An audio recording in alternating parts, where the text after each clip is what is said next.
머릿속에 제대로 집어넣으셔야 되는데 우리 다 했어요. 파동은 한 점에서 생긴 진동이 옆으로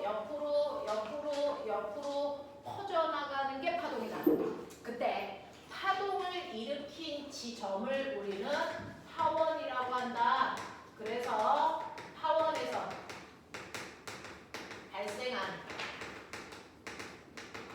진동이 퍼져 나가는 현상을 우리는 파동이라고 해. 자, 이거 말로 설명할 수 있어야 돼. 파동이 뭐니? 많이 물어봐. 몰라서 다시 하는 게 아니고 이걸 이제 입으로 말할 수 있게 준비해 주셔야 돼. 출석 면담에서는 이런 거 물어봐.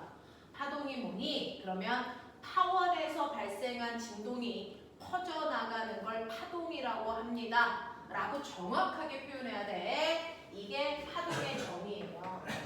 자, 그러면 파동은 파원에서 생긴 진동이 퍼져나갈 때 이때 실제로 퍼져나가는 건 뭐니? 라고 하는데 이때 이동하는 건 바로 파동 에너지가 옆으로 이동하는 거죠. 그래서 A에서 발생한 파동 에너지가 내가 있는 B라는 지점까지 이동해 오는 걸 우리가 파동이라고 해요. 그래서 에너지가 이동하는 현상이야. 파동 에너지가. 그러면 이러한 파동 에너지를 전달해주는 물질 여기 있는 게 매질. 그럼 매질도 이동하니? 대답해. 안 하죠. 그래서 매질은 단지 그 자리에서 진동만 해. 매질은 이동하지 않아. 그 자리에서 단지 진동만 한다는 거야. 그랬을 때 파동 에너지가 이동하는 방향과 매질이 진동하는 방향 사이의 관계에 의해서 우리는 파동을 분류할 수도 있어야 되는 거야. 맞죠? 그 중에서 파동 에너지가 위에 있는 그림에서 오른쪽으로 이동합니다. 그랬을 때 여기에 있는 매질이 어떻게 진동하니? 라고 하는 진동하는 모습이 이동하는 것과 나란하냐 아니면 수직하게 진동할 거냐 이거에 따라서 나눌 수가 있죠. 그래서 우리는 파동을 분류할 때 파동 분류해봐. 매해 나와. 긴장하고 들어. 파동을 분류할 때요. 첫 번째 기준은 에너지의 진행 방향과 매질의 진동 방향이 어떠냐에 따라서 나눠요. 이 단어 얘기할 수 있겠어? 에너지의 진행하는 방향과 매질의 진동하는 방향에 따라 나눌 수가 있습니다. 이렇게 얘기해야 돼. 그랬을 때 그 방향이 나란하다면 나는 종파라고 부를 거예요. 이 방향이 서로 수직하다면 팽파라고 부를래요. 이렇게 얘기하는 거지. 되겠지? 자, 그랬을 때 종파의 형태를 띠는 건 3개밖에 없어. 그래서 그 얘 3개만 외우면 그걸 뺀 나머지는 획파예요. 이렇게 얘기하면 되는 거지. 그럼 종파에 해당되는 거 전주찬 3가지. 소리, 음파요. 또 우리가 들을 수 있는 소리도 있지만 우리는 못 듣고 박쥐만 들을 수 있는 소리도 있죠. 초음파요. 되겠어? 또요. 지진파 중에서 P파요. 되겠어? 이렇게 3가지만 종파고요. 나머지는 다 횡파의 형태로 전달된다고 말씀드렸어요. 되겠어? 더군다나 지진파에서 P파야 S파야 이 이름 어떻게 붙여진 거야? 이건 파동 에너지가 이동하는 동안 매질이 진동할 때 나란한 방향으로 진동하면서 오는 애가 먼저 도착하냐 수직으로 진동하는 애가 먼저 도착하니 전유찬 누가 먼저 도착해요? 말로 표현해. 그렇게 표현 안 하는데 나란하게. 용어 정확하게 써요. 나란하게 진동하면서 오는 아이가 먼저 도착했어요. 이렇게 에너지가 가는 방향과 나란하게 진동한 아이가 먼저 도착해서 이 아이를 우리가 토리머리 웨이브 피파라고 부른다 그랬어요. 되겠어? 자, 그런가 하면 수직으로 진동하는 애는 2등으로 도착해요. 그래서 세컨더리 웨이브, 그래서 S파라고 이름 붙인 거거든요. 그러니까 이름 자체가 P판지, S판지가 종판지, 횡판지를 담고 있는 이름이야. 되겠어? 그러니까 이상하게 대답하면 안 돼. 그리고 전유찬, 이런 용어들이 입에서 정확하게 나와줘야 돼. 괜히 면접 갔는데 이렇게요. 이런 단어 안 써. 알겠어? 정확한 용어 이제 써야 된다. 그래서 파동 에너지의 진행 방향과 매질의 진동 방향이 나란하면 종파라고 하고, 종파에는 음파, 초음파, 피파가 속하고, 파동 에너지의 진행 방향과 매질의 진동 방향이 수직한 걸 횡파라고 하며, 횡파는 종파에 해당되는 예를 뺀 나머지로 빛, 물결파, S파 등이 있습니다. 이렇게 표현하는 게 맞아. 되겠어? 이런 식으로 말로 설명할 수 있게끔 해. 자, 그 다음에 파동을 분류하는 방법 중에 첫 번째 분류 방법 말씀드렸지만, 파동을 분류하는 두 번째 방법도 있어요. 이게 중학교 2학년 때, 여러분들은 1학년 때 배운 거죠. 그게 뭡니까? 라고 하면, 우리는 파동의 대표적인 예로요, 소리를 들 수도 있고, 물결을 들 수도 있고, 지진을 들 수도 있고, 빛을 들 수도 있는데, 문제는 얘네들이 파원에서 생겨서 전달될 때 어떤 물질이 매질의 도움이 반드시 필요하니? 필요 없어도 되니? 이 얘기잖아요. 근데 소리는 반드시 공기라는 매질을 필요로 해요. 그래서 공기가 없는 달이나 우주에서 소리 전달이 안 됩니다. 되겠어? 자, 물결이라는 건 반드시 물의 매질이 필요한 거고요. 지진은 땅이라는 매질이 필요하죠. 근데 빛만, 파동 중에서 빛에 해당되는 파동만 유일하게 매질이 필요 없습니다. 그래서 파동을 분류하는 두 번째 기준은 매질이 필요하니 하지 않니 라고 하는 매질의 유무에 따라서 나눌 수 있어요. 그 중에서 매질을 필요로 하는 대부분의 파동을 우리가 뭐라 그러냐면, 송유찬, 그렇죠. 이걸 탄성파라고 하고요. 매질이 필요 없는 아이를 송유찬, 네, 비탄성파라고 합니다. 그 중에서 비탄성파는 빛을 포함하고 있는, 이제 너네 알아듣는 이름이야. 전자기파가 싸그리 비탄성파지. 되겠니? 전자기파가 비탄성파의 대표적인 예고요. 거꾸로 얘기할게요. 자, 전자기파만 비탄성파입니다. 그걸 뺀 나머지는 다 탄성파예요. 알겠어? 자, 이 전자기파에 뭐 있어? 말해봐. 전자기파에 뭐 있어? 라고 하면 얘는 전기장과 자기장이 서로 유발하면서 전달되는 파동으로요. 이 전자기파는 에너지의 크기에 따라 나눠요. 그 중에서 전자기파 형태로 전달되는 애들 중에서 에너지가 큰 애들을 싸잡아 우리는 다이나, 뭐라고 하지?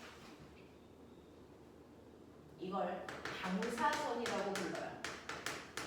됐어? 전자기파 중에서 에너지가 큰 애들을 방사선이라고 합니다. 그래서 방사선도 빛과 똑같이 전자기파에 속하고, 그러니까 얘네들도 매질이 필요 없다고요. 되겠어? 그 방사선 중에서도 에너지가 가장 큰 게 핵이 터질 때 나오는 감마선이요. 됐죠? 두 번째는 에너지가 감마선보다는 작지만 그래도 에너지가 큰 편에 속하는 X선이 방사선에 속해요. 이렇게 얘기했어요. 그 다음 두 번째, 전자기파 중에서 에너지가 중간 사이즈인 아이들도 있죠. 얘네들을 통칭해서 우리가 빛이라고 불렀던 겁니다. 빛이라고. 그 빛 중에서도 에너지가 그중 제일 큰 애가 누구냐면, 전유찬, 자외선. 너네 이렇게 하면 안 된다. 이제 막차 탄 거야. 머릿속에 넣어. 빛 중에서 에너지가 그중 제일 큰 애가 자외선이고, 그 다음이 가시광선이고, 그 다음이 적외선이야. 그래서 우리가 맨날 빛이라고 얘기하는 건 이 세 개를 한꺼번에 얘기하는 거야. 그중 가시광선을 통해서 우리는 사물을 보는 데 사용하는 거야. 됐니? 자외선은 너네 이마트에 가면 살균 소독기가 자외선 나와서 살균 소독하는 거거든요. 그래서 자외선은 살균 작용하는 거고요. 적외선은 너네 몸에서 나오는 열이야. 그래서 우리가 얘기하는 열이라고 하는 건 적외선을 얘기하는 거예요. 그래서 내 몸에서는 36.5도의 열 나오잖아요. 그래서 우리는 적외선을 방출합니다. 자, 근데 우리 알아요. 가시광선을 프리즘으로 분산시키면 백색 광인 빛이 프리즘을 통과하는 하는 순간 빨주노초 파남보 7가지 색깔로 나뉘어진다고요. 그래서 프리즘은 빛을 분산시켜주는 역할을 한다 그랬어. 그중 프리즘에서 나오는 가장 위쪽이 지민호 무슨 색? 자, 이거 다 외워. 빨주노초 파남보야. 알겠어? 그러면 거꾸로 물어볼게. 빛에 있는 빨주노초 파남보 중에서 굴절각이 제일 작은 거 찾아라. 은교야. 굴절각이 제일 작은 거 누구니? 빨간색이야. 그럼 빨간색이 굴절을 왜 적게 하니? 라고 하면 은교야 뭐라고 설명할래? 이렇게 묻는 거예요. 이 그림이 여기 교과서에 있거든요. 됐어? 자, 백색광의 빛 중에 7가지 색깔이 있는데 그 중에서 빨간색은 굴절각이 제일 작아서 위쪽에 나타나고요. 굴절각이 제일 큰 보라색이 아래쪽에 나오는 경향성을 띄어요. 근데 왜 빨간색은 굴절각이 작니? 라고 얘기하면 송일찬 뭐라고 얘기할래? 뭐라도 얘기를 해야 되잖아. 면접 가서. 그러니까 머리를 풀 가동해. 파장이. 맞아요. 그 얘기가 맞다고요. 되겠어? 빨주노초 파남보에서 빨간색이 가장 파장이 길어서 굴절각이 작습니다 라고 얘기하면 돼. 됐어? 대답을 안 하는 게 제일 큰 문제야. 대답은 하셔야 됩니다. 어떤 이유든 드세요. 그게 맞던 틀리던 상관없습니다. 되겠어? 자, 그래서 빛 중 파장의 길이가 길수록 굴절각이 작아요. 그래서 빨간색이 가장 위쪽에 나타납니다. 이렇게 표현하면 되거든요. 됐죠? 그래서 빨주노초 파남보 때 오뱅아 파장 길이가 길다는 얘기는 파장과 반드시 반비례해야 되는 게 있거든? 은교야 뭔가? 파장 길이와 반드시 반비례해야 되는 거. 진동수입니다. 그럼 거꾸로 얘기해. 은교야. 빨간색이 가장 굴절을 적게 하는 이유를 너는 뭐라고 그래? 그렇죠. 진동수가 작아서요. 이 얘기 하시던가. 둘 중에 하나입니다. 되겠어? 빨간색의 굴절각이 작은 이유는 파장이 길어서요. 또는 진동수가 작아서요. 둘 다 이유가 된단 말이야. 되겠어? 그러면 진동수가 작으면 반드시 파장의 길이가 길어야 되니? 라고 물어보면 다인아 뭐라고 얘기할래? 진동수가 작은 애는 파장의 길이가 반드시 같아야 되니? 라고 물어보면 뭐라고 얘기할래?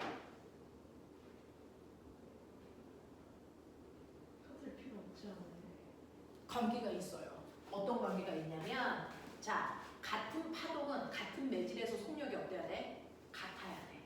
근데 파동의 속력 어떻게 구해? 불러. 파동의 속력. 파동의 속력 구하는 식 F 남자죠. 됐어? 파동의 속력을 구하는 식이 F 남자였잖아요.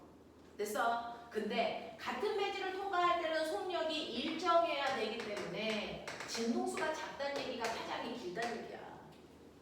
됐어? 그래서 관계가 있습니다.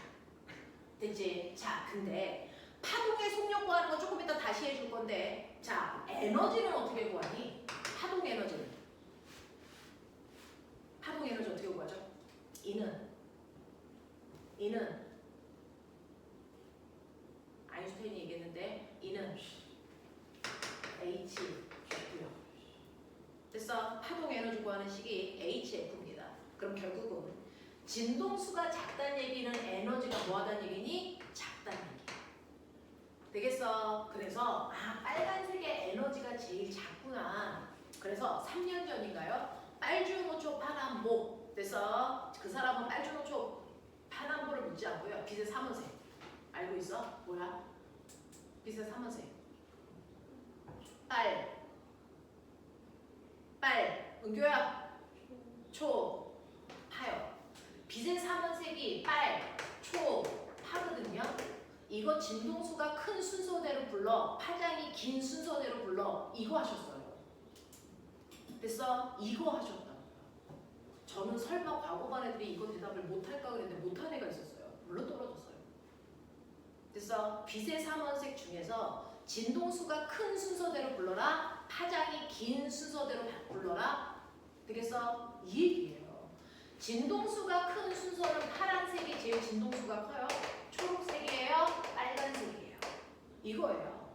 됐어? 파장이 긴 순서대로 불러. 거꾸로입니다. 아니 진동수와 파장은 반비례하니까. 그래서 빨간색이 파장이 제일 길어요. 초록색이에요? 파란색이에요? 이거 얘기할 수 있어야 되겠다. 되겠어? 자, 근데 우리가 알아야 되는 거. 진동수가 에너지를 만드는 거구나. 그러니까 진동수가 크다는 얘기는 에너지가 크구나. 그러니까 빛은 3원색 중에서 에너지가 큰 거 파란색이란 말이야. 맞죠? 자, 그래서 빨주, 노초, 파남보, 보라색 쪽으로 갈수록 진동수도 커지고 에너지도 커져요. 그러니 가시광선 중에서 가장 에너지가 큰 게 보라색이에요. 됐어? 가시광선 중에서 가장 에너지가 큰 게 보라색이란 말이야. 선생님이 매번 이거 하면서 써드리거든요. 그 순서가 진동수고 그 순서가 에너지예요. 가시광선 중에서 보라색의 에너지가 제일 커요. 그래서 빨주, 노초, 파남보 이렇게 되는 거거든요. 됐어? 근데 잘 봐. 인간의 눈에는 이 영역대만 눈에 보여요. 빨간색부터 보라색에 해당되는 이 파장 영역만 내 눈에 보인단 말이야. 그래서 얘를 가시광선이라고 해. 그러면 보라색보다 조금이라도 파장이 짧으면 안 보여. 됐어? 다시 말해. 보라색보다 진동수가 조금이라도 더 크면 안 보인다고. 그 아이가 바로 누구야? 보라색보다 에너지가 조금 더 큰 애가 누구야? 보라색 바깥쪽에 있는 광선. 뭐니? 그게 자외선. 자자가 무슨 자자? 보라색 자자예요.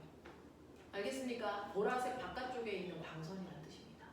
됐지? 자, 그런가 하면 거꾸로요. 빨간색보다 진동수가 조금이라도 작아도 안 보여. 그럼 빨간색 바깥쪽에 있는 애가 누굽니까? 그래서 적외선이에요. 알겠어? 이렇게 되는 거야. 됐지? 머릿속에 제대로 넣어. 됐니? 그래서 에너지가 큰 순서대로가 자외선이 제일 크고 가시광선이고 적외선이니까 자외선보다 에너지가 조금 작은 가시광선이 보라색이겠구나. 알겠습니까? 이게 머릿속에 있어야죠. 있어야죠. 되겠니? 이렇게 되는 얘네들은 우리가 빛이라고 해요. 됐죠? 그 다음에 전자기파 중에서 에너지가 가장 작은 사이즈인 아이들을 싸잡아 우리가 전파라고 하잖아요. 그 전파라고 하는 것도 빛과 똑같이 전자기파예요. 전파 중에서 그나마 에너지가 제일 큰 게 전자레인지에서 사용하는 뭐니? 마이크로웨이브예요. 그쵸? 마이크로파. 그 다음이 핸드폰 주파수로 사용하는 거, TV 주파수로 사용하는 거, 라디오 주파수로 사용하는 얘네들을 통틀어 우리가 전파라고 하잖아요. 되겠어? 근데 얘네들이 싸그리 빛과 똑같은 전자기파입니다. 그래서 빛이 가지고 있는 모든 성질을 얘네들이 다 가지고 있는 거예요. 그래서 빛은 매질이 필요 없이 전달되는 회파 형태야 얘네들 다 그래요. 되겠어? 얘네들 모두 매질이 필요 없어요. 됐니? 회파의 형태로 전달됩니다.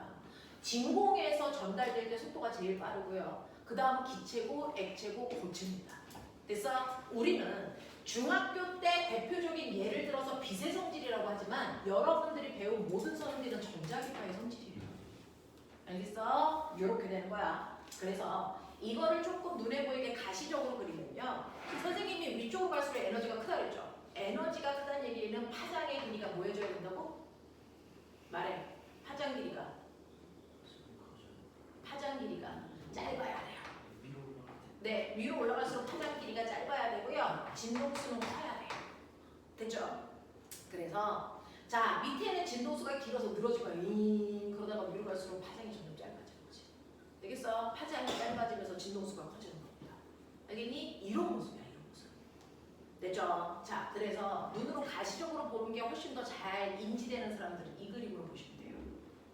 되겠니? 파장이 길수록 에너지가 작은 거다라는 걸 인지하셔야 돼요. 되겠지? 이렇게 된다. 얘네들이 너네들이 알고 있는 전자기파라고 하는 빛이라는 아이들을 통틀어 얘기하는 거다 라는 얘기입니다.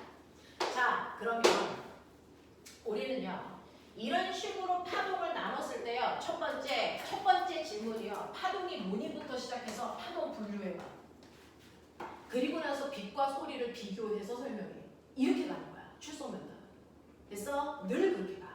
파동이 뭐니? 파동 분류해봐. 그리고 소리와 빛을 비교해서 설명해봐. 이렇게 가는 게 늘 맥락이에요.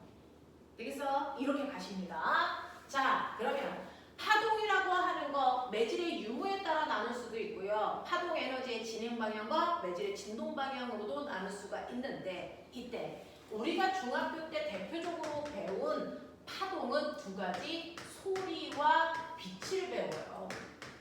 그러면 왜 우리 교과서에서 파동을 설명하면서 굳이 소리와 빛을 대표적으로 배울까? 이 두 개는요.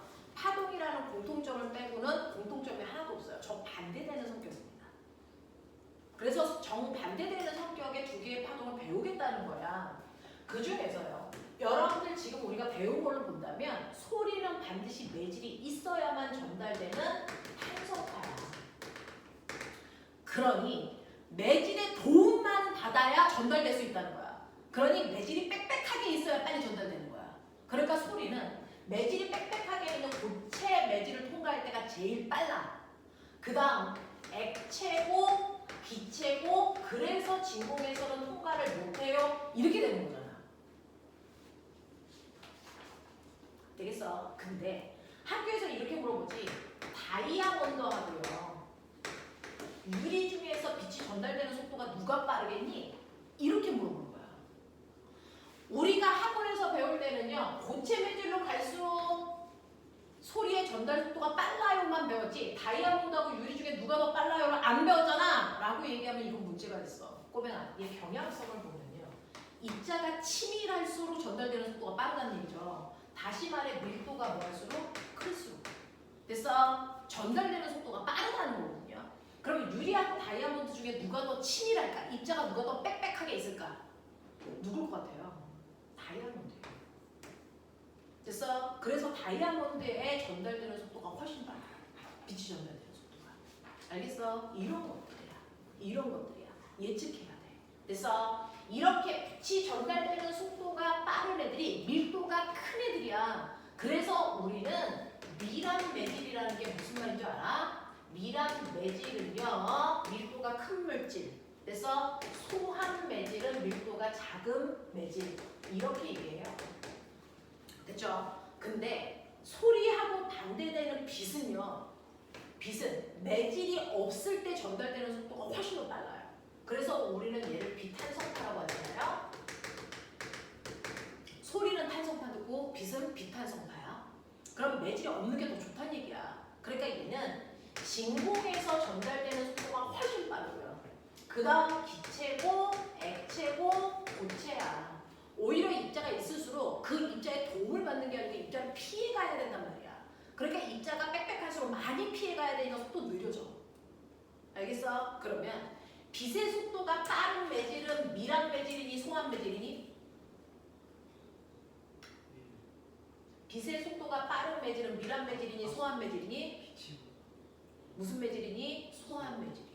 그래서 우리가 파동에서 소한 매질이라는 표현을 쓰면 얘는 전달되는 속도가 빠른 매질이라는 뜻이야. 이렇게 통상적으로 써요. 되겠어? 소한 매질은 파동에 전달되는 속도가 빠른 매질을 소한 매질이라고 표현해요.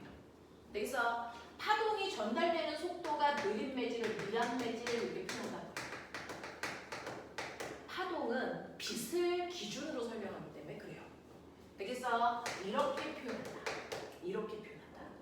되겠지? 머릿속에 넣어야 돼. 그래서 소리는 고체 매질을 통과할 때가 제일 빠르고요. 그 다음 액체, 기체, 진공에서는 전달될 수 없고요. 빛은 거꾸로 진공에서 전달되는 속도가 제일 빠르고 그 다음에 기체, 액체, 고체야. 그러면 선생님 진공에서 빛이 전달될 때 속도가 제일 빠른데 그 속도를 우리 뭐라 그럽니까? 이 속도만을 우리 뭐라 그런다? 광속이라고 한다. 무조건 빛의 속도를 광속이라고 하지 않아요. 빛이 진공 속을 통과할 때 속도만을 광속이라고 하고요. 빛이 공기 중으로 들어오면 속도는 급격히 줄어듭니다. 그래서 지구에서의 빛의 속도는 되게 느려요. 공기 중을 통과하니까. 되겠어? 자, 이때부터는 광속이라고 안 해요. 이때부터는 광속이라고 안 합니다. 알겠어? 이렇게 된다라고 하는 거 기억을 좀 해봐 두시면 돼요. 됐죠? 자, 그 다음에 소리와 빛의 두 번째 차이점은 뭐냐라고 얘기하면 소리는 파동 에너지의 진행 방향과 매질의 진동 방향이 나란한 얘는 종파예요. 근데 얘는 팔파예요. 됐니? 지민호. 선생님하고 민호가요. 용수철을 이렇게 손으로 맞잡고 있어. 자, 지민호 횡파 만들어. 횡파 만들어. 어떻게 하면 돼? 지금 선생님이 한 말 알아들었어요? 선생님이랑 네가 용수철을 쭉 잡아당기고 있다고. 그러면 용수철이 횡파처럼 진동하기 위해서 어떻게 흔들면 되니? 흔들어봐. 어떻게 해? 당긴 다음에 그럼 횡파가 되는 거야? 나란 횡파가 날아가는 거야? 나란해지지 않는 그러니까 어떻게 흔들어야 돼? 어떻게? 안 들렸어. 위아래 네. 위아래로 흔들어야 횡파 모습이 나와요. 종파는 어떻게 흔들어야 돼? 앞뒤로. 알겠어? 정신 차려 흔들어야 돼. 자, 그래서 빛이라고 하는 건 횡파니까요.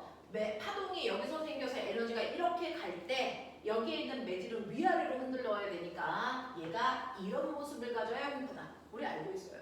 그쵸? 그래서 용수철을 위아래로 흔들면 횡파 모습이 돼. 되겠어? 그러면 민우야, 진동수를 많게 하려면 어떻게 흔들어야 돼? 진동수가 커지려면 세게라는 건 몰리게 빠르게 맞아? 진폭을 크게 하려면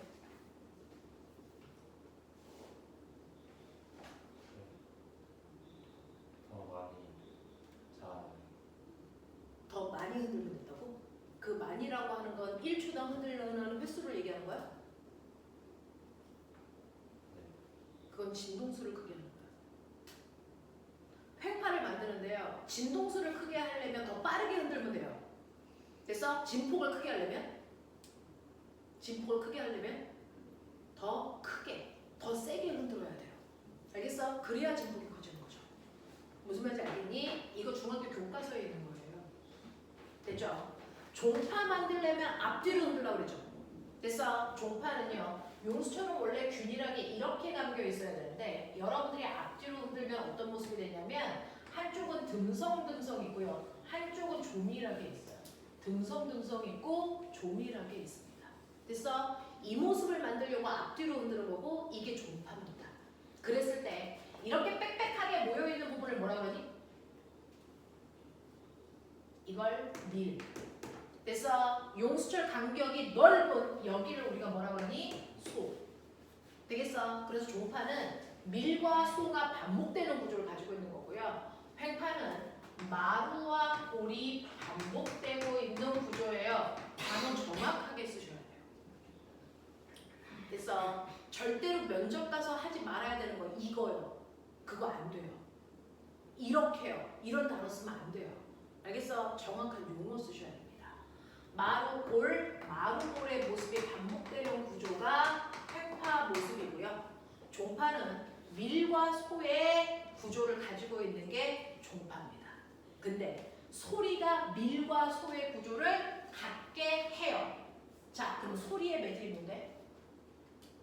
소리의 매질이 뭐라 그랬어? 그러면 공기자가 빽빽하게 모여있는 부분이 내 귀에 들어와. 그럼 소리를 처음으로 감지하는 게 뭐니? 우리 귀에서 소리를 처음으로 감지하는 게 뭡니까? 와 진짜 돌아버렸다. 소리를 처음으로 감지하는 센서가 소리차 뭐니? 고막이요. 그러면 공기 입자가 빽빽하게 모여있는 미리 올 때 고막은 이렇게 되어 있다가 공기 입자가 빽빽한 아이가 오면 세게 밀려요. 그랬다가 그 다음에 소가 오면 다시 튀겨나와요. 이거 반복이에요. 그래서 고막이 진동하는 겁니다. 그래서 소리를 감지하는 거야. 알겠어? 이렇게 되죠. 만약에 소리가 종파가 아니고 횡파면 고막이 이렇게 되어 있으면 소리 감지 못합니다. 그래서 고막이 이렇게 되어 있어야죠. 무슨 말인지 알죠? 그래서 우리 인체는요. 이런 것들을 감지할 수 있는 구조로 되어 있단 말이에요. 되겠어? 이런 얘기야. 이런 얘기야. 자, 그래서 그냥 내용을 암기해야 돼. 그래봤자 여러분들이 시험 문제 적용을 못해요. 머릿속에 얘네들 깊이 이해하고 있어야 돼요. 그래야 적용할 수 있어요. 되겠어? 자, 그래서 소리하고 빛은 이런 차이점을 가지고 있다라는 겁니다. 자, 근데 공통점도 있죠. 뭐가 있냐면요. 자, 소리도 빛도요. 기체를 통과할 수 있는데 어떤 공기를 통과할 때 더 빨라?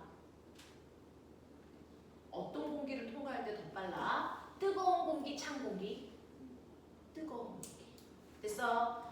고온의 기체를 통과할 때 속력이 저온의 기체를 통과할 때보다 훨씬 빨라요. 됐어? 이건 똑같습니다. 근데 너네 알죠? 파동은 느린 쪽으로 꺾이니 빠른 쪽으로 꺾이니? 파동이 굴절할 때요. 느린 매질 쪽을 향해서 꺾입니까? 빠른 매질 쪽을 향해서 꺾입니까? 느린 매질 쪽을 향해서 꺾여요. 되겠어? 그래서 소리를 낼 때 전유차 낱말은 새가 듣고 라는 얘기는 낮에는 소리가 어디로 든다는 얘기야? 공기주.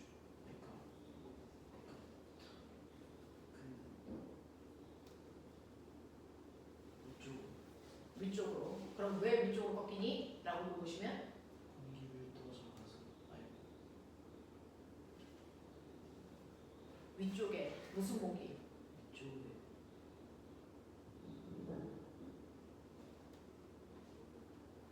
파동은 어느 쪽으로 꺾인다고? 속도가 느린 쪽. 그러면 찬 공기가 느리니 더운 공기가 느리니? 그러니까 왜 낮에는 소리가 위로 꺾였니?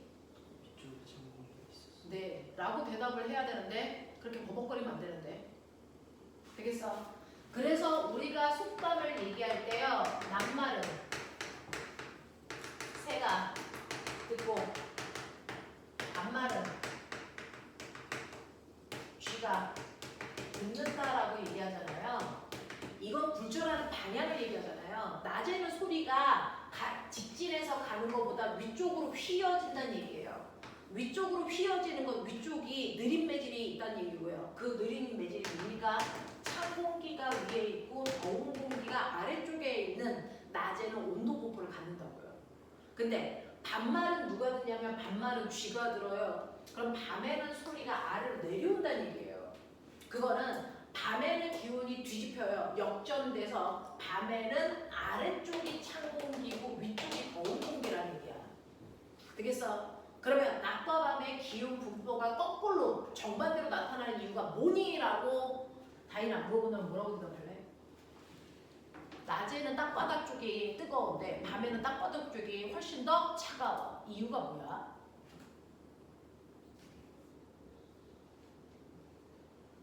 지프면은 비율이 맞아요. 정확한 표현이에요.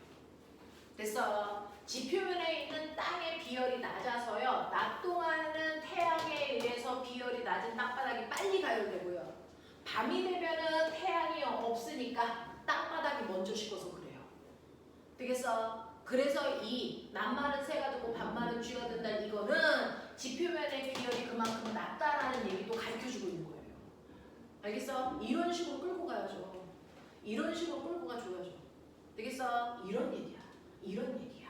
됐죠? 자, 그래서 이런 식으로 된다는 거 여러분들이 기억을 좀 해봐 두시면 되고요. 우리는 지금요. 공기에 해당되는 얘기들만 했어요. 공기의 온도. 그럼 공기의 습도에 대해서 소리는 어떻게 될까? 습도가 높은 공기, 습도가 낮은 공기에서의 소리 전달되는 속도가 다를까? 이걸 3년 전에 어떤 아이가 자기 방에 가습기를 가지고 습도 조절을 했어요. 그래서 소리가 전달되는 속도를 됐어 측정했습니다. 그래서 그걸 자료적으로 썼어요. 되겠냐? 이렇게요. 이렇게요. 그래서 우리는 학교에서 온도에 따른 기온에 따른 소리 속력의 변화만 배웠는데 그 아이는 습도도 영향을 주지 않을까? 라고 해서 그거 실험했고요. 그럼 왜 습도가 소리의 속력을 다르게 할까? 이거를 심화 과정으로 썼어요. 됐습니까? 이렇게 됐어요. 그래서 그런 것들도 해보시면 돼요. 중학교에서 배운 과정 말고 그거보다 한 단계 더 들어가서 생각해 보는 게 자소서거든요. 그래서 그런 것들 하는 거야. 자소서는 중학교에서 배운 내용 기반으로 하는 게 가장 좋습니다. 괜히 어려운 거 쓰려고 하지 말고 헛짓하지 말고 되겠어? 이런 것들 쓰는 거예요. 자, 그래서 이런 식으로요. 빛과 소리는요. 파동이라고 하는 공통점은 있지만 그걸 뺀 나머지는 다 다릅니다. 소리는 탄성파이면서 종파이고요. 빛은 비탄성파이면서 활파예요. 그래서 서로 다른 성질을 가지고 있는 대표적인 이 두 가지를 여러분들 내내 배우는 거죠. 고등학교 3학년 내내 얘 배워요. 됐어? 자, 그러면 이러한 소리 또는 빛이라고 하는 게 파동인데 파동은 어떤 구조로 되어 있어? 너네 아셔야죠. 파동의 구조. 파동에는 5가지 구조를 논할 수 있어야 돼요. 그래서 파동의 구조를 우리 5가지로 설명할 건데 파동의 구조가 가장 뚜렷하게 잘 나와 있는 게 회파입니다.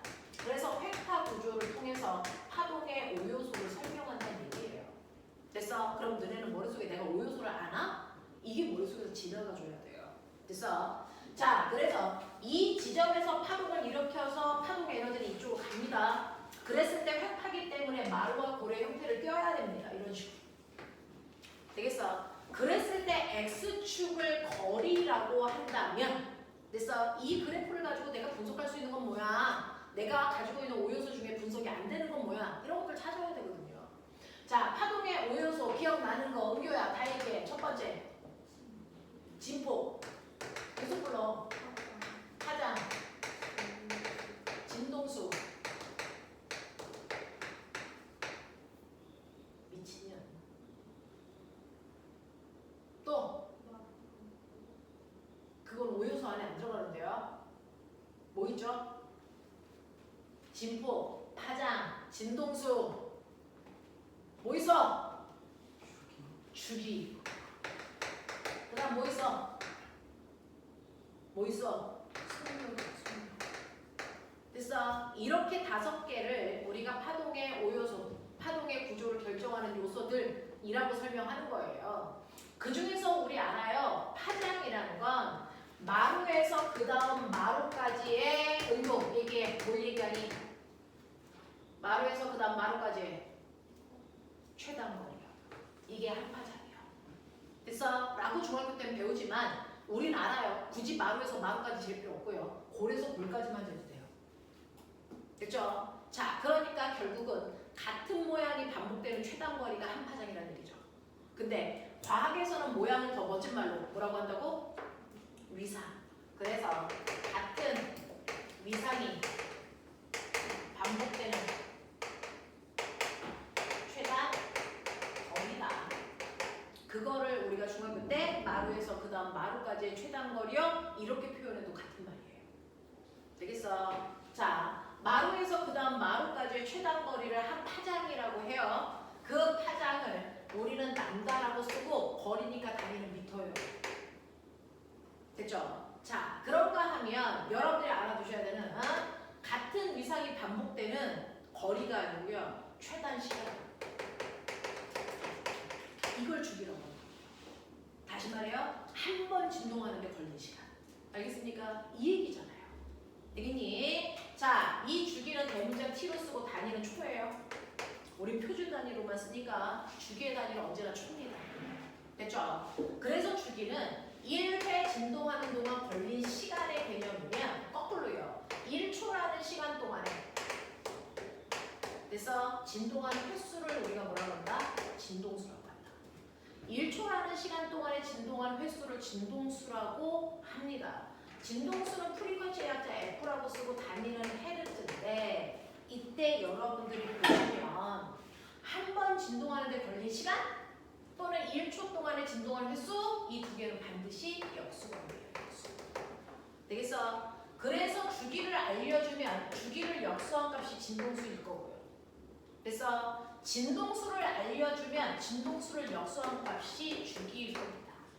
그래서 진동수와 주기는 반드시 역수관계인데 우리 가끔 가다가 시간 기록계에서 걔는 60Hz짜리 시간 기록계야 이렇게 써져 있단 말이죠.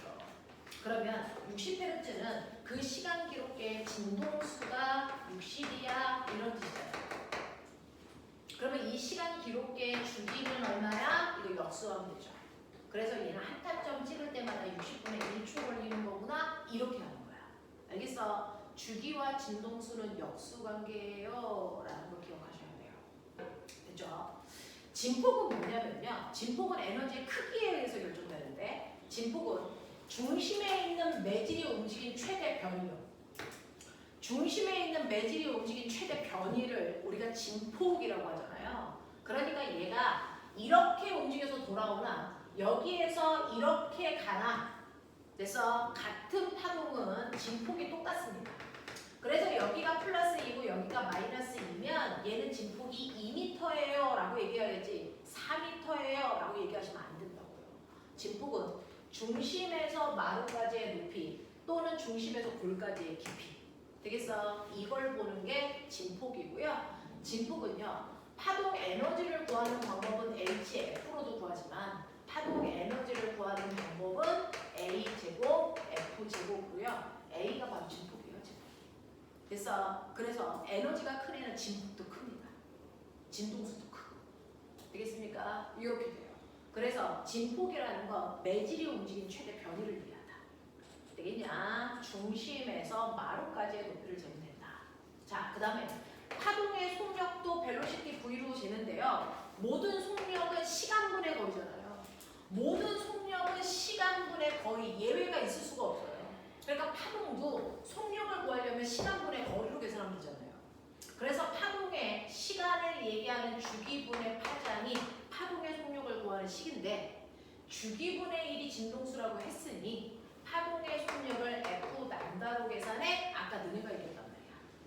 되겠어? 파동의 속력을 구하는 방법이 F 남다예요. 쟤를 훨씬 더 많이 쓰죠. 자, 그 중에서요. 여기에 이렇게 태양이 있다고 치자. 근데 태양에서는요. 백색광의 빛이 지구에 오는 거잖아요. 백색광의 빛이 지구에 온다는 얘기는 사실은 빨주파의 빛이 동시에 지구를 향해서 온다는 얘기예요. 되겠어? 빨간색 빛도 올 거고요. 초록색 빛도 올 거고요. 파란색 빛도 올 거란 말이에요. 자, 그랬을 때 빨, 초, 파. 아까 은교야. 진동수 누가 크다 그랬어?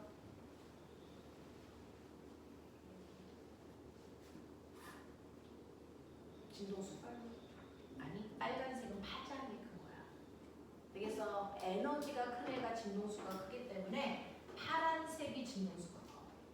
되겠어? 그래서 얘 진동수를 1로 놓는다면 10이고 얘는 100이란 말이야. 파란색 쪽으로 갈수록 진동수가 커요. 에너지가 크기 때문에. 되겠어? 추워? 추우면 춥다고 얘기를 하지. 너는 저 모자르냐 저거. 그리고 긴팔 안 입고 다녀. 자, 그러면요. 진동수가 1이고 10이고 100이야. 그러면 지구에 먼저 닿는 아이가 누구니? 지구에 먼저 오는 빛이 누굴까요? 파란색. 지민호, 지구에 먼저 오는 빛. 이렇게 되면 어떤 일이 발생하냐면요. 파란 빛이 먼저 오고 그 다음 초록색 빛이 오고 빨간색 빛이 오면 지구는 늘 나이트클럽이야. 이 새끼들아. 미라볼이 도는 거야. 파란색 오고 그러면 하늘은 온통 파랬다가 그 다음 초록색이었다가 빨간색이었다가 이렇게 되는 거잖아. 나이트클럽이야 이 새끼들아. 됐어? 근데 그렇지 않잖아. 지구의 빛은 백색광으로 오잖아. 왜? 얘네들이 동시에 와요.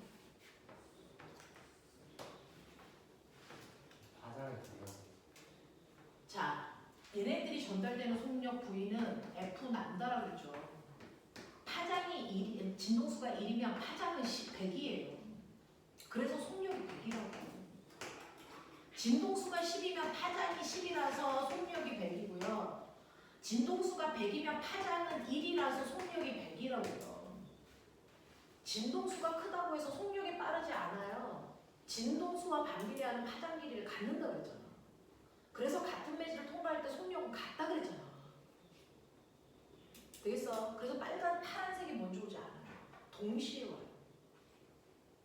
되겠어?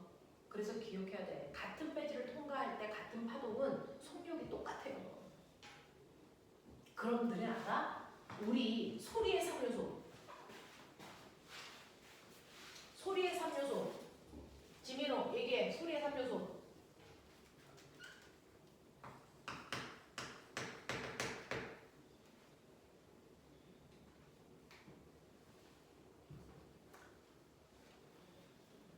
은규야, 소리의 3요소.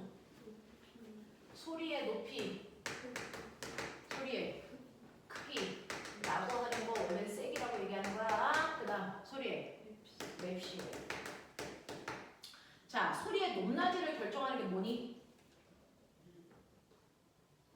필기 좀 그만하고 얘기 좀 해봐. 소리의 높낮이를 결정하는 게 뭐니? 소리의 높낮이를 결정하는 게 파동의 5요소 중에서 아가야 진동수. 낮은 도가 있고 한 옥타브 위에 도가 있고 또 한 옥타브 위에 도가 있는데요. 소리의 높낮이를 결정하는 건 진동수라서요. 가장 낮은 도의 진동수를 예를 들어 10이라고 치자. 그러면 한 옥타브 윗소리가 되려면 어떻게 진동수가 변해야 우리가 한 옥타브 윗소리로 듣기니? 라고 하면 정확하게 진동수가 2배 돼야 한 옥타브 윗소리를 우리 귀에 인지합니다. 되겠어? 그래서 얘는 진동수가 EFE 20이어야 되고요. 또 한 옥타브 위에 도소리로 들리려면 진동수 또 2배여야 되거든요. 그래서 얘는 진동수가 4FE 40이어야 되거든요. 되겠어? 진동수가 소리의 높낮이를 결정해요. 그러니까 우리가 얘기하는 고음이라고 하는 건 진동수가 크다는 얘기고요. 저음이라고 하는 건 진동수가 작다는 얘기잖아요. 그러면 선생님이 여기서 소리를 낼 때 진동수가 높은 고음도 내고 저음도 내요. 됐어? 그러면 고음이라고 하는 애는 진동수가 100이야. 저음이라고 하는 애는 진동수가 10이야. 그러면 내 귀에 누가 먼저 와? 다이 누가 먼저 와?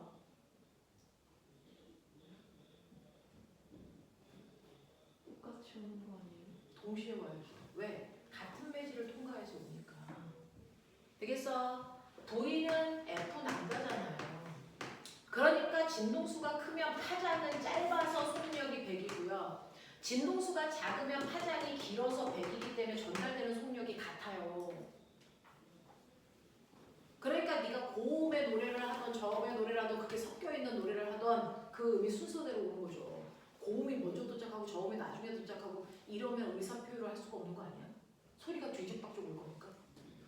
되겠어? 이런 얘기야.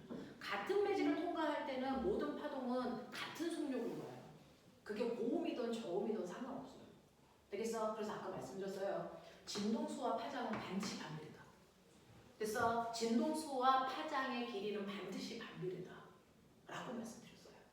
되겠죠? 이렇게 말씀드렸습니다. 자, 그러면 이런 식으로 파동이라고 하는 거, 소리는요, 소리의 높낮이를 결정하는 건 진동수. 그러면 마무리하자. 소리의 3요소 중에 소리의 높낮이를 결정하는 건 진동수라고 그래서 인간이 들을 수 있는 진동수의 범위가 20에서 2만 헤르츠까지야. 그 중에서 진동수가 커질수록 고음이고요. 진동수가 작을수록 저음이에요. 인간이 들을 수 있는 진동수 범위는 여기까지만 들어요. 이 2만을 넘으면 인간의 귀를 못 듣는 초음파가 되는 거예요. 되겠어? 라고 하면서 여러분들 진동수가 클수록 고음이다도 알지만 사실은 진동수가 크면 에너지도 커지는 거야. 맞지? 고음은 에너지가 큰 소리고 우리가 들을 수 있는 고음을 벗어난 초음파라고 하는 아이는 소리인데 에너지가 엄청 커. 그래서 초음파를 발생시키면 꼬맹아 컵도 깨져. 맞죠? 컵도 깨지죠. 에너지도 커졌으니까. 그 소리로 컵도 깨고요. 그래서 이 건물도 부실 수도 있어요. 됐냐? 이런 것들이야. 이런 것들이야. 자, 그 다음에 소리의 크기를 결정하는 건 뭐니? 그러면 속닥속닥 할 수도 있고 소리가 쫙 지를 수도 있잖아. 소리의 크기를 결정하는 게 뭐야? 이게 진폭이야. 그래서 소리를 그릴 때요. 우리가 이렇게 그린 소리하고요. 이렇게 그리는 소리가 있을 거잖아. 이렇게 그리는 소리. 되겠어? 얘는 진동수가 똑같아요. 진동수는 똑같으면 소리의 높낮이는 똑같겠죠. 하지만 진폭이 다르기 때문에 얘는 작은 소리. 얘는 큰 소리. 알겠어? 진폭이 소리의 크기를 결정해요. 진폭이 소리의 크기를 결정합니다. 되겠어? 자, 그 다음에 소리의 3요소 중에서요. 소리, 엄마 목소리, 아빠 목소리 구별되는 게 소리마다의 소리의 맵시가 달라서요. 또는 음색이 달라서요. 우린 이렇게 얘기하잖아요. 자, 연주하는데 저거 피아노 소리야, 바이올린 소리야. 우리 알아요. 뭐가 다르냐면 음색이 다르거든요. 그러면 그게 뭐가 다르다는 얘기야? 라고 하면 똑같은 음을 내더라도 어떤 애는 이런 파형을 갖는데 어떤 애는 이런 파형을 가져. 그래서 파동에 이렇게 굴곡진 부분이 매질에 따라 달라요. 물질에 따라 달라요. 됐어? 그래서 이런 파형을 가지고 있으면 바이올린 소리네? 되겠어? 자, 이렇게 하얀색의 모습 이런 걸 가지면 이건 피아노 소리네? 그래서 우리가 구분할 수 있는 거야. 알겠어? 이 파형으로 음색을 구분합니다. 됐지? 자, 그러면 내가 소리의 이 3요소를 내 마음대로 가지고 놀 수 있어요. 음색, 파형을 결정하고 싶으면 재질을 다르게 하면 돼요. 나무, 금속, 유리. 알겠어? 네. 이걸로 음색을 결정할 거고요. 그 다음에 소리의 높낮이를 결정하려면 진동수 또는 파장을 변화시키면 돼요. 파장을 길게 하면 진동수는 작아지니까 저음이에요. 되겠어? 그래서 우리 중학교 교과서에 뭐 있냐면요. 이렇게 물이 들어있는 컵 3개가 있어요. 물이 들어있는 컵 3개가 있는데 그 같은 컵에 물이 담긴 양만 다르게 하는 거죠. 그 양에 따라 도레미파솔라시도가 결정되는 거잖아요. 소리의 높낮이가 결정되는 거잖아요. 되겠어? 자, 그랬을 때 1번, 2번, 3번 중에서 내가 첫 번째 두드려서 소리를 낼 때 고음은 누구야? 두 번째, 얘가 만약에 병이라면 푹 불어도 소리 나요. 됐어? 불어서 소리를 낼 때 고음은 누구야? 이거 묻는 거잖아요. 자, 나 물어볼게요. 다이나, 두드려서 소리를 낸다는 건 어떤 매질을 진동시킨다는 거야? 소리는 어떤 매질을 진동시키는 거야? 어떤 매질을 진동시키는 거니? 두드리면? 이 컵을 두드리면 누굴 진동시키는 거니? 컵 아니에요? 아니요. 그러면 컵은 똑같으니까 소리 높낮이가 차이가 있을 수 없어요.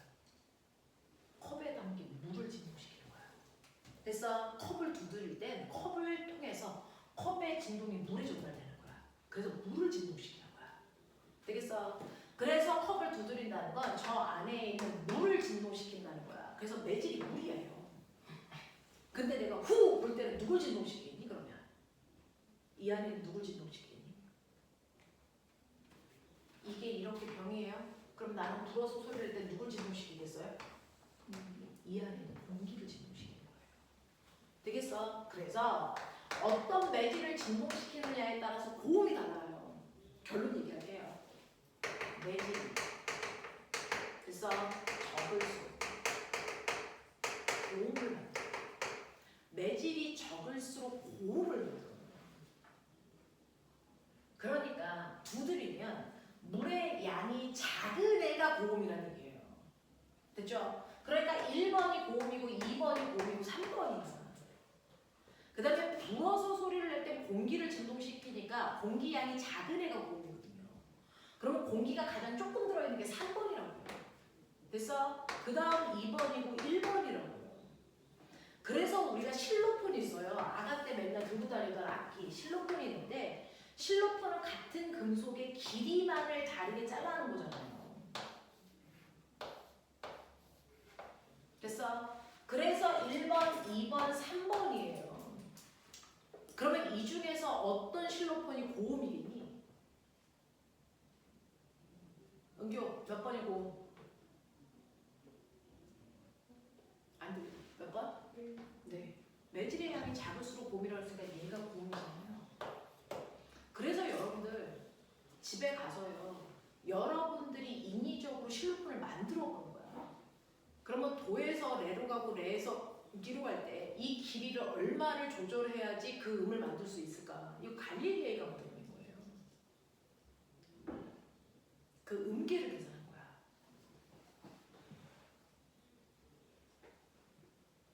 이거 영재 문제예요. 그래서 이걸 만들어 보시면 그래서 실제로 매질과 매질의 길이와 진동수 사이의 관계도 얘기할 수 있고요. 파동이 진동수에 의해서 결정된다는 것도 확인할 수 있어요. 이 인식을 만들어 보세요. 내가 실로 그러시면 되죠. 그래서 이렇게 우리가 알고 있는 일상생활의 음에도 과학의 원리가 숨어있다 이런 것들 쓰는 거야. 나는 자소서 쓸 게 없다라고 얘기하는 걸 이해를 못하겠어. 너네가 가지고 있는 모든 게 다 과학인데 이런 것들 하시면 되죠. 집에 컵에다가 물 집어넣고 물량을 조절해 보시면 돼요. 그러면 물량이 이 컵에 몇 미리가 그래서 우리가 알고 있는 한 옥타브 안에는 12음계가 들어있다나? 흰색 건반, 검은색 건반 합해서 도에서 도까지가 몇 개 있니 건반? 몇 개 있냐 건반? 흰색 건반과 검은색 건반을 합해서 한 옥타브 안에 건반 몇 개 있냐?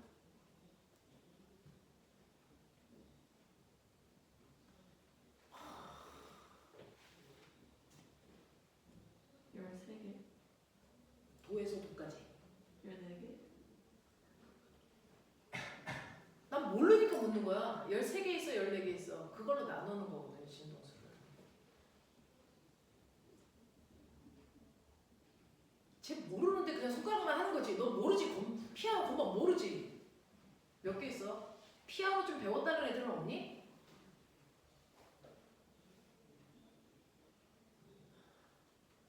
더럽게. 13개. 13개야? 13개. 도에서 도까지는 14개. 잠시만요. 그렇다면 진짜 됐어. 그래서 내가 이거 물량 조절해서요. 요즘에 어플에 진동수 계산하는, 진동수 측정하는 게 있거든요. 측정하는 거. 그래서 그걸로 해보시면 되죠.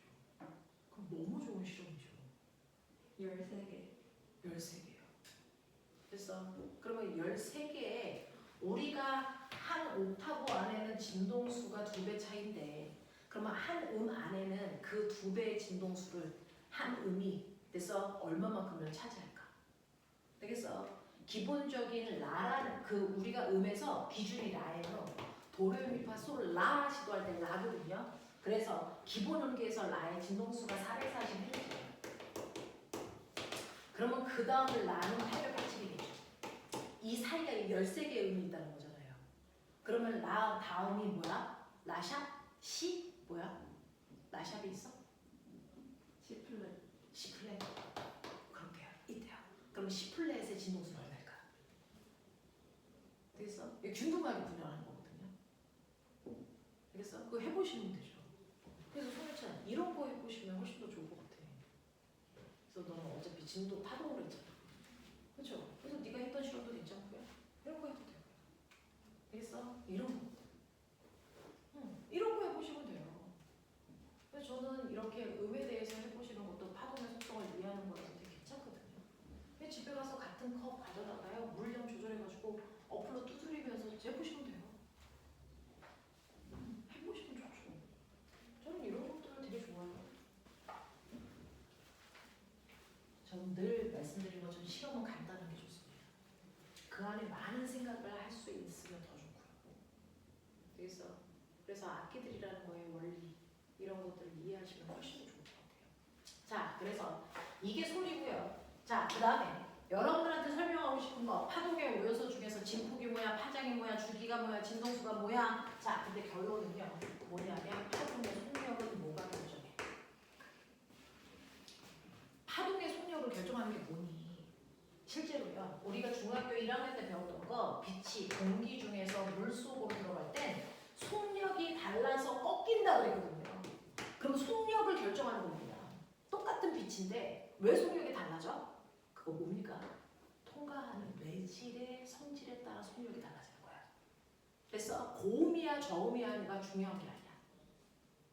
파동의 속력을 결정하는 건 그 파동에 통과하는 매질의 종류에 의해서 속력이 결정돼. 속력이 결정돼. 그래서 파동의 속력을 결정하는 건 매질의 상태와 성질이다. 그래서 아까 말씀드린 것처럼 소리라는 건 고체 상태의 매질을 통과할 때 제일 빨라. 그 다음 액체고 기체야. 아무것도 없는 진공에선 전달이 안 돼. 그리고 소리는 고온의 기체를 통과할 때가 고온의 기체를 통과할 때가 저온의 기체를 통과할 때보다 더 빨라. 이런 얘기 했단 말이야. 그렇다면 같은 매질을 통과할 때는 속력이 같아야죠. 되겠어? 이런 얘기야. 그 다음에 빛은 거꾸로 아무것도 없는 진공에서의 속력이 제일 빠르고요. 진공이라는 물질에서 아무것도 없는 진공에서 기체로 가면 속력은 느려진다고요. 됐어? 기체, 액체, 고체. 자, 그런가 하면 후배가 물결. 너네가요 세면대에다가 물 받아놓고 거기서 물 한 방울 똥 떨어뜨리면 물결이 막 생겨요. 이 물결이 퍼져나가는 속력도 뭐에 의해 결정될까? 물의 성질에 의해서 결정돼요. 물에 뭐요? 라고 하면 가장 중요한 건 수심입니다. 수심이에요. 되겠어? 그래서 우리 바닷물도요. 바닷물이 이렇게 해저 지형이 있잖아요. 그래서 여기는 얕은 곳, 여기는 깊은 곳이라고 하는 수심이 물결의 속력을 결정하는 가장 중요한 요인이야. 물론 물의 온도, 그 다음에 물의 밀도 이거에 따라서도 미세하게 변해. 근데 수심이 결정하는 게 훨씬 더 커. 되겠어? 그중 어느 곳에서 파도가 훨씬 물결이 훨씬 더 빨리 전달돼? 깊은 곳, 얕은 곳. 깊은 곳. 왜냐면 물결이 일어나는 걸 우리가 파도라고 설명했다. 파도가 이렇게 일어났어. 됐어? 그래서 물결이 일어나서 파도가 쳐서 간다. 근데 물은 응집력이 세기 때문에 물 분자들끼리 붙으려고 하거든. 근데 이렇게 물결이 일어나서 얘가 이렇게 훌러 올라가려고 하는데 혼자 안 올라가고 밑에 있는 물방울을 끌고 올라가요. 되겠어? 물의 응집력 때문에. 그래서 물결이 일어날 때 겉에만 물결이 일어나는 게 아니고요. 그 물결이 속에 있는 물방울도 끌고 움직이기 때문에 같이 이렇게 움직여요. 물결이 속에도 져요. 속에도. 근데 얕은 곳은 금방 땅이랑 부딪히잖아요. 그럼 마찰에 의해서 잘 이동을 못해요. 되겠어? 그래서 깊을수록 마찰이 잘 작용하지 않기 때문에 속력이 빠른 거예요. 그래서 물은 깊은 물에서 전달되는 속도가 얕은 물에서 전달되는 속도보다 훨씬 빨라요. 그래서 우리 물결의 속력을 보면 수심의 깊이를 계측할 수 있다고요. 되겠어? 되겠어? 자, 근데 속력이 깊은 물에서는 속력이 빠르고 얕은 물에서는 속력이 느리다는 얘기네요. 네. 근데 속력이 뭐예요? 보이는 F 람다예요. 그럼 내가 여기서 물결을 일으켰어. 여기가 파원이야. 그래서 물결이 일어날 당시에 진동수는 얼마냐면 100이고요. 파장은 얼마냐면 1이었어요. 그래서 속력이 100이었어요. 근데 얕은 곳으로 갑니다. 그럼 속력이 느려져야죠. 얕은 곳으로 와서 물결의 속력이 꼬매나 얼마? 50으로 줄었다고 치자. 됐어? 얕은 곳으로 왔으니까 속력이 줄어야죠. 100이었다가 50이 됐다고 치자. 그럼 속력이 바뀌었다는 건 이 중에 뭔가가 변했다는 얘기잖아요. 뭐가 바뀌었을까요? 뭐가 바뀔까요? 속력이 바뀌었다는 건 됐어? 진동수가 바뀌었다는 얘기일까요? 진동수는 절대로 바뀌지 않습니다. 여러분들이 아무리 태어나서 나이가 100살까지 먹어도 여러분 지문은 절대 안 바뀌어요. 여러분들이 아무리 성형을 해도요. 됐어? 지문은 안 바뀌고 DNA 안 바뀌잖아요. 이것처럼 이 파동이 굴절을 하던 회절을 하던 속력이 바뀌던 절대로 안 바뀌는 게 바로 파동의 진동수예요. 진동수 절대로 안 바뀌어요. 그러니까 속력이 빨라져도 느려져도 진동수는 영원히 100이야. 이 파동은. 됐어? 근데 속력이 50 돼야 되는데 파장 길이가 절대 안 바뀌는 거야. 그래서 속력이 바뀌었다는 건 파장 길이만 바뀌는 거예요. 파장 길이만 바뀌는 거예요. 진동수는 절대로 안 바뀌어요. 되겠어? 그러면 진동수는 똑같은데 파장 길이가 달라져야 되잖아. 파장 길이가 달라져야 되니까 꼬매나 파장은 마루에서 마루까지의 거리니까. 깊은 물에서는요. 마루에서 마루까지의 거리가 멀다는 얘기예요. 그래서 속력이 크다는 얘기예요. 근데 얕은 물로 오는 순간 마루에서 마루까지의 길이가 짧아진다는 얘기입니다. 이런 식으로. 되겠어? 그러니 우리 눈에는 마루에서 마루까지의 거리가 눈에 보이거든요. 그래서 그 마루 길이를 연결한 선, 마루 길이를 연결한 선들을 우리가 파동의 얼굴 뭐라고 그러냐면 파면이라고 해요. 파면. 이 파면 사이의 간격이 한 파장입니다. 이게 한 파장, 한 파장. 되겠어? 이 한 파장의 길이의 변화를 보면 여기는 깊은 물인데 여기는 얕은 물이구나 라고 하는 게 예측이 되죠. 이해돼? 이해돼? 이 얘기거든요. 그래서 파동의 속력이 바뀐다는 건 뭐니? 파장 길이가 변하고 있다는 얘기예요. 그래서 속력이 느려지면 진동수는 일정해야 되니까 파장 길이가 짧아집니다. 그래서 파장 길이 비율이 곧 속력 비율이에요. 알겠어? 이런 얘기야. 이런 얘기야. 그래서 우리는 물결에서는요 화면의 간격을 통해서 여기가 깊은 물, 얕은 물 예측할 수 있단 말이야. 그래서 이렇게 된다. 이해돼?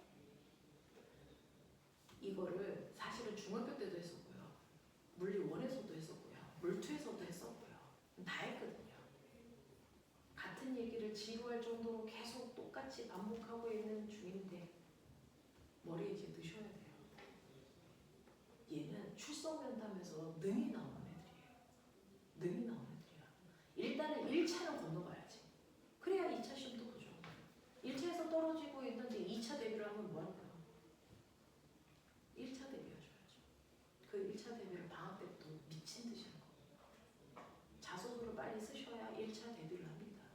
1차는 중독 내용도 보고지만 자소서 내용도 보고잖아요. 그러니까 빨리 자소서를 완성하세요. 그래야 개별적으로 자소서 대비는 1대1로 개별적으로 합니다. 전체로 할 수는 없어요. 자소서 내용 받아라고 생기고 내용 다 달라서. 그래서 1대1로 계속 자소서. 그래서 1차 대비할 거니까 자소서를 쓰시면 되고요. 자소서는 보면은 너네가 썼던 내용에 얼마나 내가 문장을 예쁘게 써 이거 하나도 안 봐. 대신에 그 자소서를 내가 썼을 때 그 내용을 100% 이해하고 있니? 이거 보는 거야.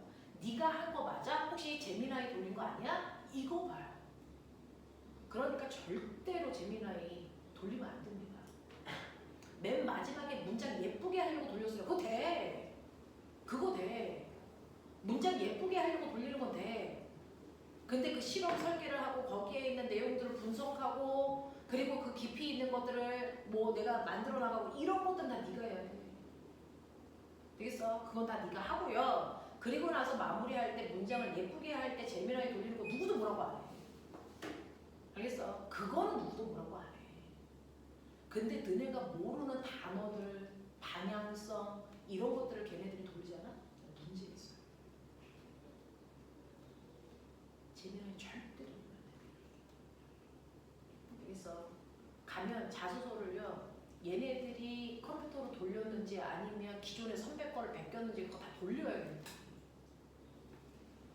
그래서 그거 마치 논문 카피했는지를 보는 것처럼 그걸 돌린단 말이야. 그래서 그 일출이 몇 % 이상이면 무조건 다 제껴요.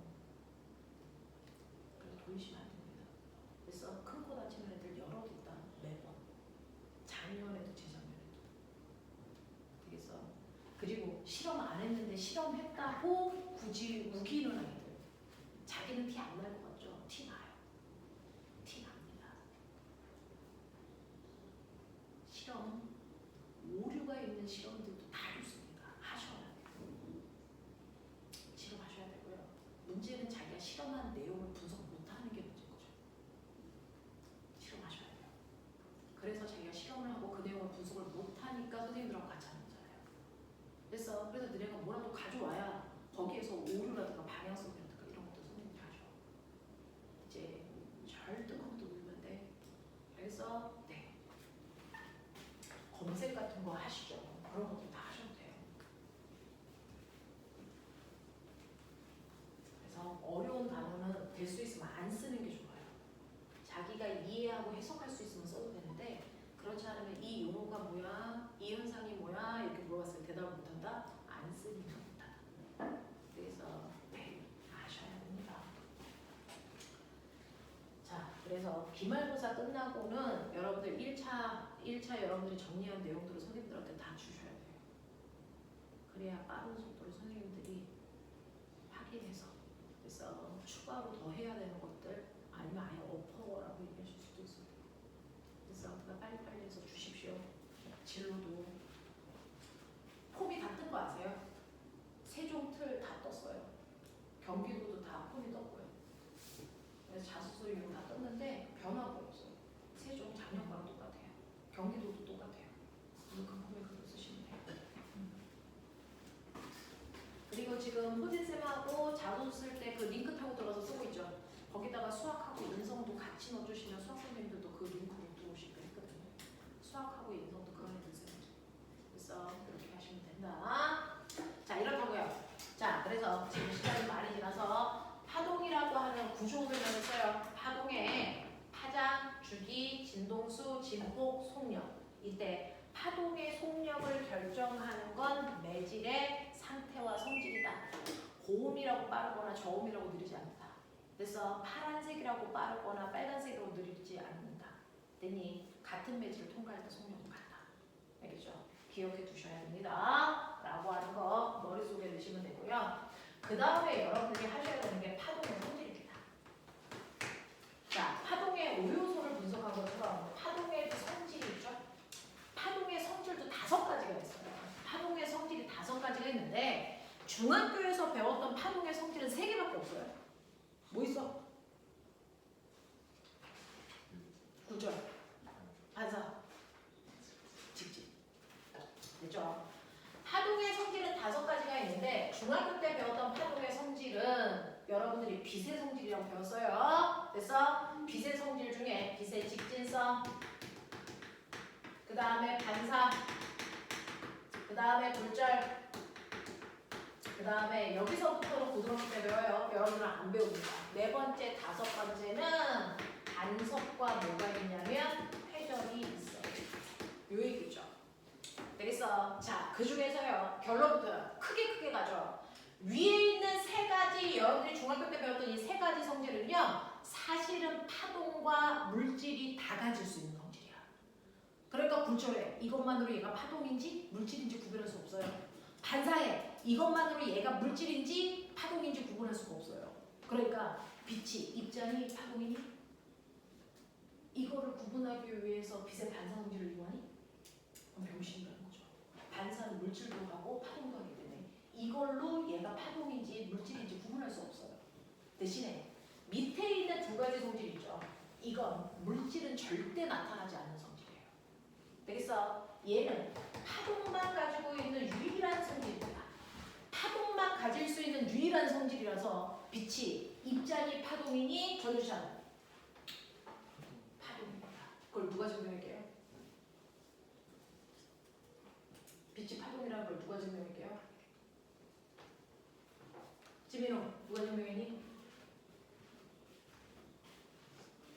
유찬아 누가 증명했니? 토마스 영이요. 뭘로 증명했니? 이중슬릿이 저 중에서 뭘 설명하는 거니? 뭘 이용하는 거니? 간섭이죠. 그래서 빛의 간섭 효과를 실험한 사람이 토마스 영입니다. 이 사람이 이중슬릿을 통해서 빛의 간섭 효과를 실험해서 빛은 파동이야 라고 하는 걸 증명해버렸잖아요. 되겠어? 이 얘기예요. 큰 틀을 가지고 있어야죠. 간섭이 뭐야? 이거보다 이 전체 내용의 흐름을 아셔야죠. 되겠어? 그래서 파동의 성질 5개가 있는데 그 중에서 아래쪽은 파동이어야만 갖는 성질. 그래서 근데 위에 거는 파동도 물질도 다 가질 수 있는 성질. 그 중에서 토마스 영은 이걸 통해서 빛이 파동이라는 걸 증명했다. 알겠습니까? 이런 얘기야. 자, 그 다음에 이제 여러분들이 중학교 때 배웠던 것 중에 빛이 직진한대요. 모든 파동은 직진하려고 합니다. 사실 굴절하려고 안 하고요. 반사하려고 안 합니다. 그래서 모든 파동은 직진 똑바로 가려고 한다고요. 자, 빛 또한 똑바로 직진하고 있는데요. 그래서 빛이 직진하고 있다는 증거가 있죠. 빛의 직진성을 증명하는 증거는 뭘까요? 그림자 지는 현상이라고 말씀드렸어요. 그래서 이렇게 빛이 똑바로만 가기 때문에 여기 방해물이 있어도 피해 못 가. 피할 수가 없어. 되겠어요? 그러니까 이렇게 직진해서 온 빛은 물질을 통과하지 않았으니까 벽에 와서 부딪혀. 그래서 근데 물체의 다음 빛은 이 물체를 피해갈 수 없잖아. 그래서 그러니 반대편에 오지 못해. 그래서 이 물체만큼 물체가 있는 곳만큼 빛이 전달되지 않아서 여기 뭐가 생긴다고요? 그림자가 생긴다. 만약에 빛이 직진하지 않고요. 굴절, 불규칙하게 움직이면 얘가 불규칙하게 이렇게 가면 사실은 물질이 있어도 통과해서 반대편으로 오는 애가 있을 거야. 그러니까 그림자라는 건 생길 수가 없단 말이야. 만약에 빛이 불규칙하게 움직인다면. 그래서 근데 그렇지 않고 빛이 직진밖에 못하기 때문에 방해물이 있으면 이걸 뚫고 올 수가 없다고. 그러니까 반대편에 그림자가 생긴다고. 그래서 너네가 앉아있는 벽에 지금 그림자 있는 거 아세요? 여러분 그림자? 이게 빛이 저 형광등에서 직진해서 오기 때문에 그림자가 지는 거예요. 되겠어? 근데 이 그림자 지는 게 여기 지구에만 나타나는 게 아니고 우주에도 그림자가 지죠. 그것 때문에 나타나는 현상들이 있다 그랬어. 뭐야? 네, 식현상이요. 이게 빛이 직진하기 때문에 나타나는 현상이라고 했어요. 그래서 빛이 직진하기 때문에 식현상이라는 게 만들어져요. 그래서 우리가 알고 있는 일식과 월식이 생기는 것도 사실은 빛의 직진 때문이야. 되겠어? 일식은 누가 누구를 가리는 거야? 다시 말해. 누구의 그림자 속에 들어가 있어서 안 보이는 거야? 일식은 누구의 그림자? 정말 너무한다. 일식은 누구의 그림자 속에 누가 가려져서 안 보이는 현상?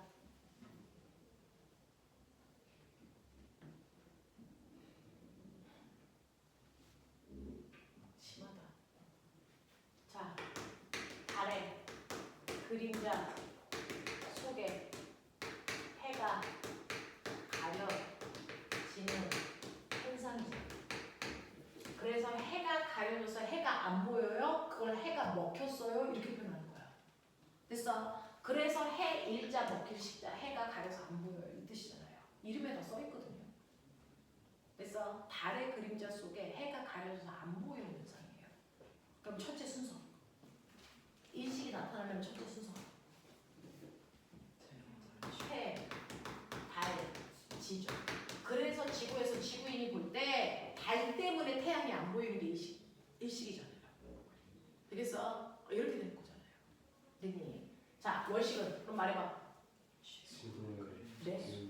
지구의 그림자 속에 이게 이해가 되면 얘가 응용이 되죠. 이해가 안 되니까 응용이 안 되는 거예요.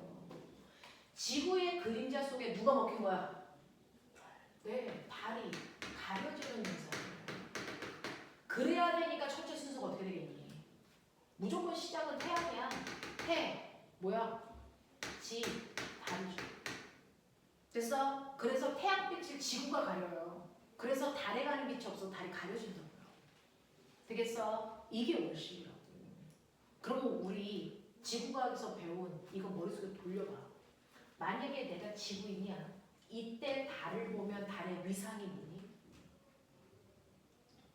사기예요. 됐어? 네. 이때 나 지구인이야. 내가 달을 봤어. 이때 위상이 뭐니? 망이야. 되겠어? 그래서 일식은 사귈 때 일어날 수 있는 거지. 월식은 망일 때 일어날 수 있는 거지. 아무 데나 일어나진 않아요. 되겠어? 근데 네가 지구인이 아니고 달인이야. 달에 사는 사람이야. 달에 사는 사람이 이때 지구를 보면 다 지구의 위상이 뭐니? 말해. 나 달에 살아. 달에 있는 사람이 이때 지구를 보면? 그럼 거꾸로 생각하면 되잖아. 여기가 지구, 여기 달. 얘 위상이 뭐니? 암이죠. 되겠어? 내가 달이야. 나 달에서 살아. 이때 이 사람이 지구를 보면 뭐겠니? 다 지구의 위상이? 사기야. 이거 한번 물어본 적이 있어요. 되겠어? 입장을 다르게 했을 때 지구의 위상 어떻게 보여? 이런 것도 물어봤어요. 달에서 보면 지구의 위상이 보이죠. 지구에서 보면 달의 위상이 보이고요. 되겠어? 이런 것들이에요. 이렇게 작은 차이점이 여러분들 오답과 정답을 만들어요. 크게 엄청나게 어려운 걸 물어보지 않아요. 여러분들 어차피 중학교 1, 2, 3학년 내용밖에 못 배웠다라고 생각하는 거야. 근데 거기서 이렇게 이런 것들을 돌린단 말이야. 그럼 그걸 응용할 수 있어야죠. 되겠어? 이런 것들입니다. 자, 식사하시고요.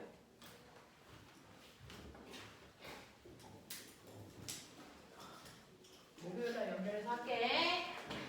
직진까지 했어요 라고 은교에 얘기해줘.